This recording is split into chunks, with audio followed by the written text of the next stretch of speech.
नमस्कार विद्यार्थी मित्रों, मैं गोहिल जागृति। आज हम स्टैंडर्ड 9th का पहला काव्य आराधना समझेंगे। आराधना का अर्थ होता है पूजा। भगवान की हम जो पूजा करते हैं उसे कहते हैं आराधना करना, विनती करना। पूजा करते वक्त हम भगवान से कहते हैं, विनती करते हैं, प्रार्थना करते हैं कि हे भगवान, तू हम सबका ख्याल रखना।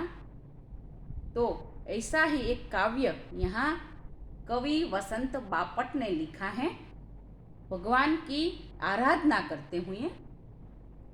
प्रस्तुत प्रार्थना में सत्य शिवम सुंदरम की भावना के साथ दीन दुखियों की रक्षा करना, मानवता की उपासना करना, भेदभावों को दूर करना, वैर भाव से मुक्त होकर विश्व बंधुत्व की स्थापना करना जैसे वैश्विक मूल्यों को हस्तांतरण करने की प्रेरणा देने वाली यह प्रार्थना मराठी से अनुदित है।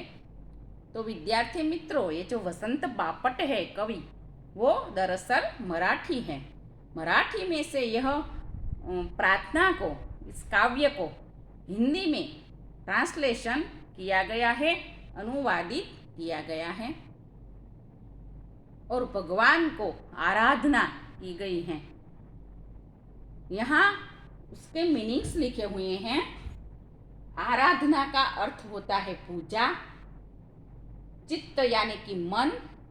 जैसे जैसे हम काव्य समझते जाएंगे वैसे ये शब्दार्थ उसमें आते रहेंगे और उसके अर्थ हमने यहाँ लिखे हैं।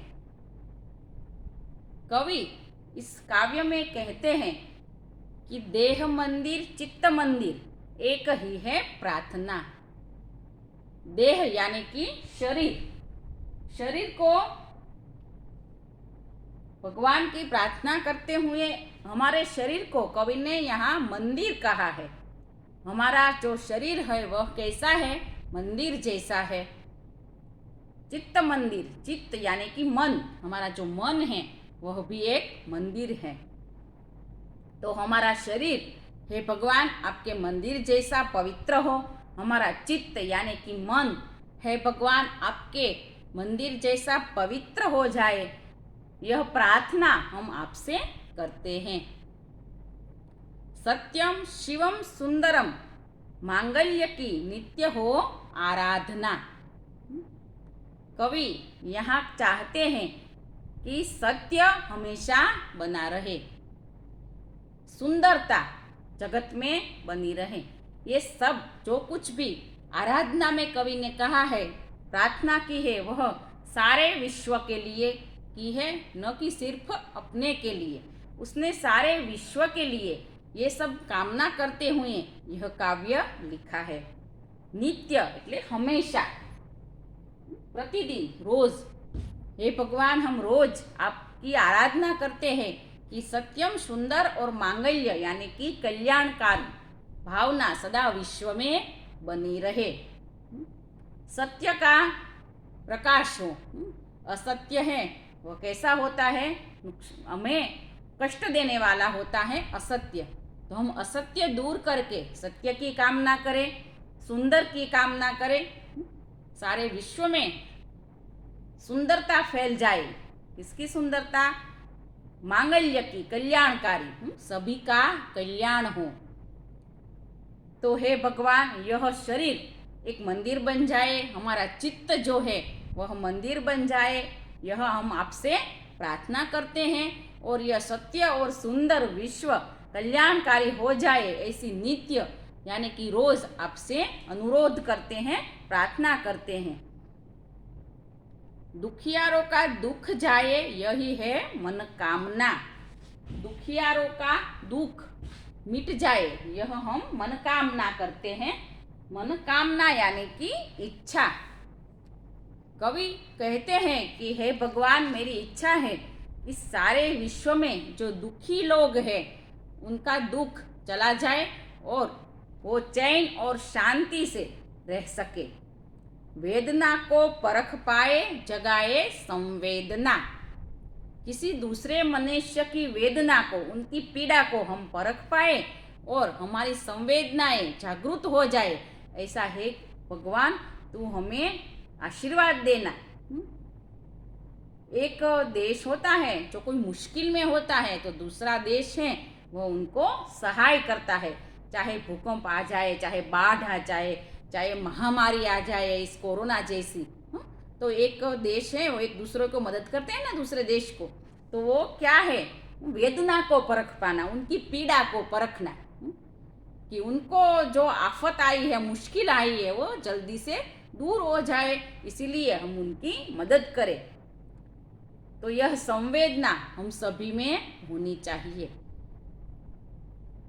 फिर कवि आगे कहते हैं, दुर्बलों के रक्षणार्थ, दुर्बल जो हैं, अशक्त, कमजोर, जो रोगी है, अपना काम स्वयं नहीं कर सकते, तो ऐसे लोगों के लिए पौरुष की साधना, पौरुष यानी कि शक्तिशाली, शक्तिवान, तो हम साधना करें कि हम ऐसे शक्तिशाली हो, ऐसे कमज़ोर लोगों को सेवा कर सके, उनकी सहायता कर सके और उनका दुख कम कर सके। इसीलिए हमें शक्तिवान बनाए रखना। अगर हम खुद ही कमज़ोर होंगे तो हम दूसरों की मदद नहीं कर सकते। इसीलिए कवि यहाँ कहते हैं कि हे भगवान हमें ऐसा पौरुष देना, ऐसी शक्ति देना कि हम दुर्बलों की रक्षा कर सके, दुर्बलों की रक्षा कर सके, उनकी आफत हम दूर कर सके। इसीलिए हमें शक्तिमान बनाए रखना। जीवन में नव रोज हो, अंतरंग में भावना। हमारे जीवन में रोज कुछ ऐसा नया काम हो, हमारे मन में अंतरंग, अंतरंग यानी कि शरीर के भीतरी अंग, जैसे मस्तिष्क है, हमारे अंदर के जो भीतरी अंग जो कार्य कर रहे हैं, जिससे हमारा यह शरीर चल रहा है, उसमें यही भावना है कि जीवन में नव तेज हो, रोज कुछ नया नया हम सीख सके, कुछ नया ऐसा बनाए जो सारे विश्व को काम आए। तो हमारे भीतरी जो अंग है वो इतने क्रियाशील बना देना है भगवान कि हम पूरे विश्व को कुछ ऐसी भेंट प्रदान करें, कुछ नई खोज करें जो सारे विश्व को काम आए। सुंदरता की आस हो, मानवता की उपासना। सुंदरता की आस हो, आस यानी कि कामना, हमारी इच्छा।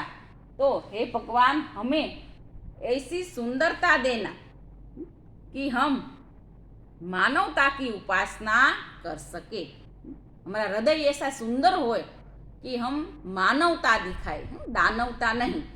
मानव और दानव दो विरोधी शब्द है। मानव है वो दूसरों का कल्याण चाहता है, और जो दानव, दानव का अर्थ होता है राक्षस, जो दानव है वो दूसरों का कल्याण नहीं चाहता है, दूसरों की खुशी को हड़पना चाहता है।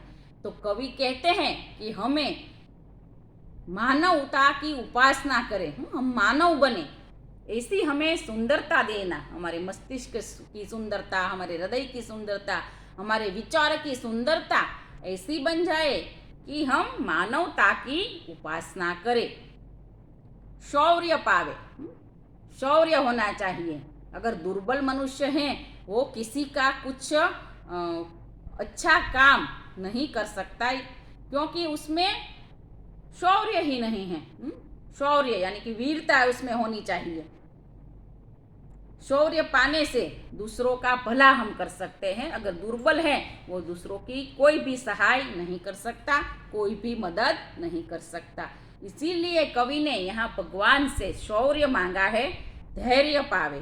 धैर्य यानी कि धीरज, किसी भी काम करने की जल्दबाजी नहीं, लेकिन धीरज से कि मैं जो भी काम कर रहा हूँ, चाहे मुझे आज इसका फल मिले ना मिले, लेकिन उसके अंत तक मुझे ऐसे ही डटे रहना है, ऐसे ही यह काम करते जाना है कि उससे धीरज से हमें किसी न किसी दिन उसका परिणाम जरूर मिलेगा।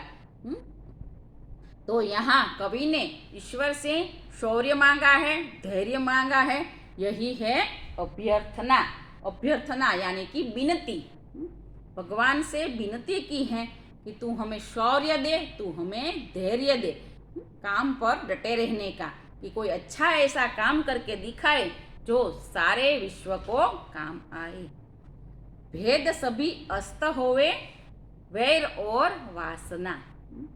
हमारे बीच जो बैर है, देश देश के बीच, समाज के बीच, मानवों के बीच, वो सब अस्त हो जाए और हम सब हिल मिल कर रहे। हमारी जो वासना है, कामना है दूसरों से बैर लेने की, दूसरों से बदला लेने की, तो हे भगवान मुझे ऐसी वासना नहीं चाहिए, मुझे ऐसा बैर नहीं चाहिए।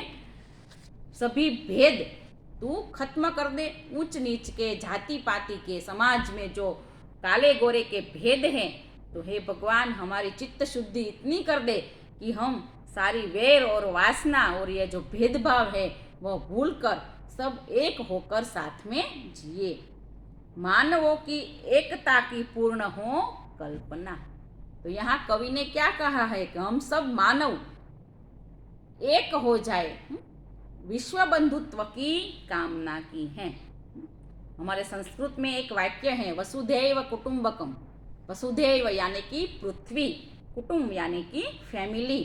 हमारी जो पृथ्वी है वह एक कुटुंब है, यानी कि पूरा हमारे जो घर में एक पूरा परिवार होता है, उसी तरह कवि कहते हैं कि सारा विश्व हमारा परिवार है। ऐसी भावना से अगर हम जी रहे हैं तो ही हम एक दूसरे की मदद कर सकेंगे। वैर और वासना रखेंगे तो यह काम नहीं होगा और हम उसमें ही उलझे रहेंगे।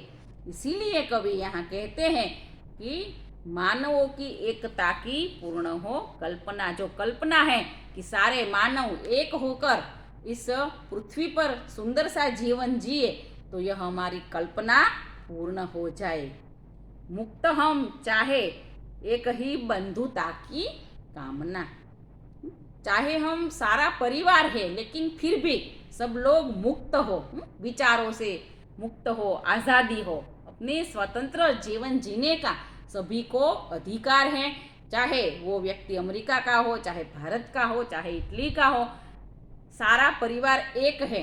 विश्व बंधुत्व तो है ही, लेकिन इसका मतलब ये नहीं कि हम उसकी आज़ादी छीन ले।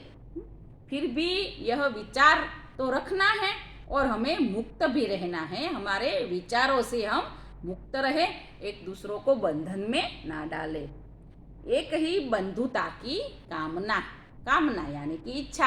हम सारे बंधुता यानी कि